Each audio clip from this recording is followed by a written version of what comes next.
Para responder as suas perguntas. Quem mandou para a gente pelas redes sociais ou então pelo WhatsApp, a Fernanda vai repassar a pergunta para o prefeito. Fernanda. Obrigada novamente, doutora Luiz, pela sua presença. A gente tem bastante participação hoje. Eu vou destacar aqui, por exemplo, a do Jackson, do Ronaldo, do Alexandre e de muitos outros servidores públicos. Eles estão perguntando o motivo do atraso no pagamento das férias e do ticket de alimentação de dezembro de 2016, doutora Luiz. Então, agora a gente vai passar pelo dissídio e vai para negociação com os sindicatos e vai tentar sanar isso tudo de uma vez só. Lembrando que o servidor em Macaé, são 17 mil servidores. A gente mantém a folha sempre em talvez seja um dos poucos municípios na região e no estado do Rio de Janeiro, no Brasil, que consegue ter essa frequência. A gente paga sempre dentro do mês, antes do final do mês. E toda essa questão das férias, desse vale alimentação, que não foi contemplado no mês de dezembro, a gente vai solucionar agora junto ao sindicato e sanar toda essa situação. Alguma previsão só para as pessoas poderem se programar? Agora, nessa negociação salarial que a gente vai ter que encarar agora, inexoravelmente, no mês de maio. Certo.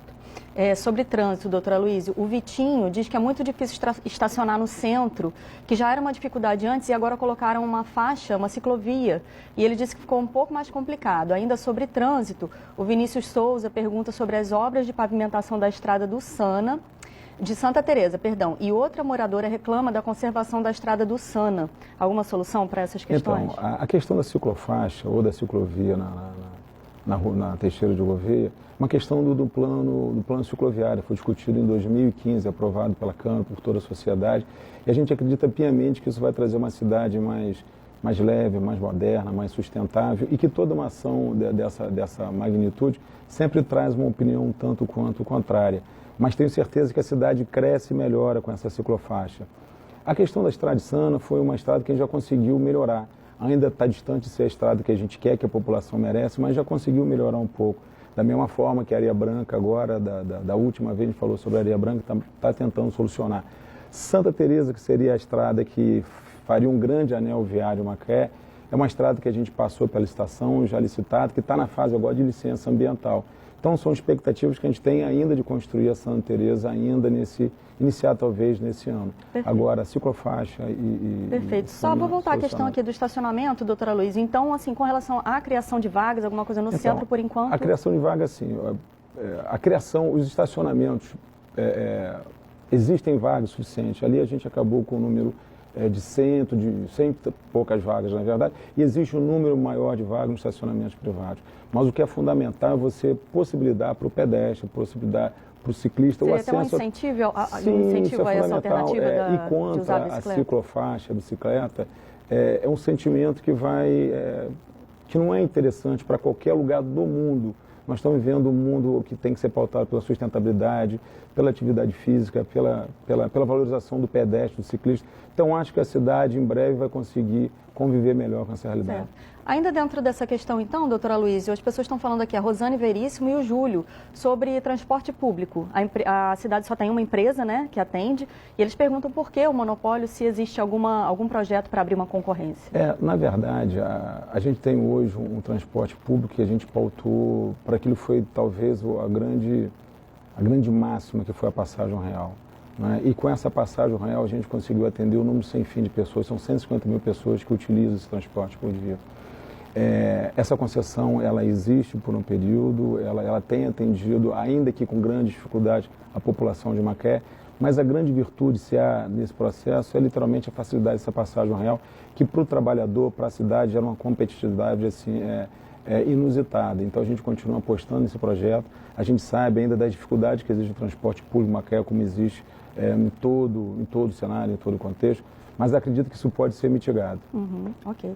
Sobre as delações da Odebrecht, vocês já iniciaram aí, mas tem uma pessoa aqui, o Júlio, ele pergunta sobre a situação do Porto de Macaé, se vai ter alguma interferência nesse sentido, se as obras estão em andamento, como é que está a situação no Porto de Macaé? O Porto está literalmente na fase de licenciamento. A gente já teve a licença prévia, que é a primeira licença, que já foi atingida, alcançada, e agora a gente está caminhando. A gente teve uma situação agora que é o zoneamento urbano para facilitar a implantação do porto. Então, o porto é uma realidade, é algo que está caminhando, que vai caminhar e que a cidade vai ter o porto e todo mundo espera por isso. Nenhuma interferência com relação a essas delações? Não houve citação, não vai interromper em nada? Não, muito pelo contrário. Eu acho que o porto é fundamental para a atividade do petróleo no país.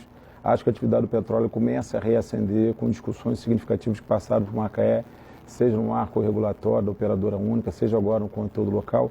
Então o momento começa a permitir que a indústria de petróleo volte para o cenário nacional como quem pode empregar. E acho que essa situação da Odebrecht em si, muito pelo contrário, não tem nenhuma interferência no que tange ao porto, a economia local e a ascensão do petróleo da cidade. Perfeito, perfeito. Da outra vez que você esteve aqui, a gente já comentou também sobre concurso público, né? O pessoal mandou perguntas sobre isso e ainda tem gente falando aqui do concurso de 2012 para a saúde, convocações. Vão haver? Não, são 17 mil servidores, né? A gente não tem condições agora de tratar do concurso público por conta de lei de responsabilidade fiscal, por conta desse número de servidores que a princípio ofereceriam e oferecem um atendimento bastante significativo de qualidade para a população. Então, o concurso público, de forma definitiva, não está na nossa agenda, pelo menos por hora. Certo. O Ronaldo fala da saúde. Ele diz que é muito difícil marcar uma consulta e pergunta se tem alguma coisa prevista para melhorar esse sistema. Então, na verdade, a gente está investindo agora na atenção básica e a gente está redescobrindo a atenção básica. Só para dar um número significativo, a gente hoje, nesses 3 meses, nesses 90 dias, a gente ampliou para mais de 50 mil pessoas. Então, hoje a gente faz cerca de 160 mil pessoas de cobertura, 80% da atenção básica. O grande caminho agora é que as pessoas procurem a estratégia de saúde da família para que tenha um médico da família. A gente acredita piamente que em Macaé toda pessoa, todo cidadão vai ter uma equipe da estratégia de saúde da família para poder se consultar, evitando necessariamente essa demanda para o especialista. A grande porta do sistema público de saúde é a atenção básica. Todo mundo precisa ter um médico da estratégia de saúde da família para poder se consultar e a partir daí ser referenciado, diminuir as filas. É uma pessoa que cuida de você com mais frequência, com mais assiduidade. E aí eu acho que essa ampliação de sair de 110 mil pessoas para 160 mil pessoas em 3 meses já começa a dar um retrato diferente para a atenção em Macaé. Um exemplo é o centro, em Ibitiba, um exemplo agora é o aeroporto. Então a expectativa é investir maximamente na atenção básica e dar uma saúde pública para Macaé com mais qualidade. Certo, prefeito. Sobre desemprego, né? Macaé bateu um recorde aí de desemprego e continua caindo. As pessoas perguntam se tem alguma medida para isso. A grande pauta para o enfrentamento do desemprego é reaquecer a economia, fazer com que haja mais oportunidade, fazer com que circule mais recursos e, consequentemente, que as pessoas abram mais vagas de emprego. A gente vive ainda da indústria do petróleo. A gente tem grande vertente de Macaé, o petróleo e o turismo. A gente tem a expectativa que 17 agora, tudo isso comece um pouco a melhorar e que 18 seja o grande ano da oportunidade de Macaé, seja para a indústria de petróleo, seja o fortalecimento de Macaé na qualidade de uma cidade também turística, boa para se viver, boa para se visitar. Então tenho certeza que 17 para 18, o emprego em Macaé e na região como um todo, não só em Macaé, vai definitivamente. Essa ok, prefeito. A gente agradece muito a participação em nome de todos os telespectadores, né, que sempre participam. E como sempre a gente vai falar aqui, o que a gente não conseguiu for mais importante, a gente vai repassar para o prefeito depois que a gente não tenha perguntado.